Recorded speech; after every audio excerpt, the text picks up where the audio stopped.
आप देख रहे हैं LN न्यूज। विकास आघाड़ी जिसके अंदर शरद पवार की एनसीपी, कांग्रेस और उद्धव ठाकरे सेना है। महाविकास आघाड़ी को हमने पहले प्रस्ताव दिया था कि अगर भारतीय जनता पार्टी को हराना है तो हम भी आपके साथ आने के लिए तैयार हैं। ये प्रस्ताव देने के बाद कुछ पॉजिटिव संकेत आए। कुछ नेताओं के, बड़े नेताओं के साथ चर्चा हुई। उन्होंने कुछ वक्त मांगा कि हमें फैसला करना, आपस में चर्चा करने के लिए, लेकिन उसके बाद उन्होंने खामोशी इख्तियार कर ली। अब उनकी खामोशी का कब तक हम इंतजार करते रहे, तो हमने तय किया है कि 8 तारीख के दिन बैरिस्टर असदुद्दीन अवैसी साहब औरंगाबाद आ रहे हैं और हम उस दिन से हमारे इलेक्शन की प्रक्रिया हम शुरू करने वाले हैं। फॉर्म डिस्ट्रीब्यूशन जो हमने रोक के रखे थे, वो फॉर्म डिस्ट्रीब्यूशन की प्रक्रिया 8 तारीख से हम शुरू कर देंगे। और हमने ये कहा था कि हम बहुत कम सीटें लड़ने के लिए तैयार हैं। हमारी जितनी ताकत है उस ताकत के हिसाब से हम बहुत कम सीटें लड़ेंगे।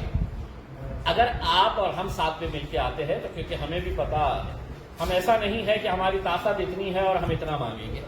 हमारी जितनी ताकत है हम उस हिसाब से ही बात करेंगे। और अगर आप नहीं लेते हैं तो फिर आप मुझे कहीं पर भी रोक नहीं सकते हैं। हम कितनी सीटें लड़ाना ये हमारा इख्तियार रहेगा, क्योंकि एक तरीके से आप हमको एक मैसेज दे रहे हैं कि नहीं, हम तुमको इस वजह से नहीं ले रहे हैं कि एमआईएम की कोई ताकत नहीं है, एमआईएम का कोई वजूद नहीं है। तो जब आप यही पैगाम दे रहे हैं तो फिर हम, हमारी ताकत है तो पूरी ताकत के साथ हम बताएंगे करके। अभी भी 3-4 दिन का वक्त है। अगर कुछ पॉजिटिव संकेत आता है तो हमें भी मालूम है कि अगर वोटों का बंटवारा हुआ तो नुकसान होगा और फिर भारतीय जनता पार्टी आएगी और वो आने के बाद फिर हमारे ऊपर उंगली उठाने का आपको कोई इख्तियार नहीं रहेगा।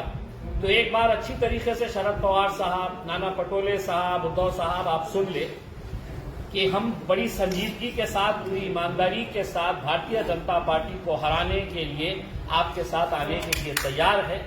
आप हाँ या ना में जवाब दें, नहीं तो हमारा अकेले चलने की पूरी तैयारी हमने करके रखे है।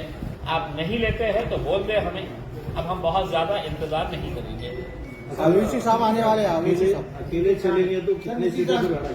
उसका कोई लिमिट नहीं है। हम 8 तारीख से हमारे फॉर्म डिस्ट्रीब्यूशन की शुरुआत करेंगे और 8 तारीख से जहां जहां जो भी इच्छुक उम्मीदवार हैं उनको फॉर्म्स लेकर हम इमीडिएट है तो उसके सर्वे करवाएंगे, उसकी स्क्रूटिनी करवाएंगे और जहां लड़ सकते हैं वहां पर यकीनन पूरी ताकत के साथ उतरेंगे। आप कहां से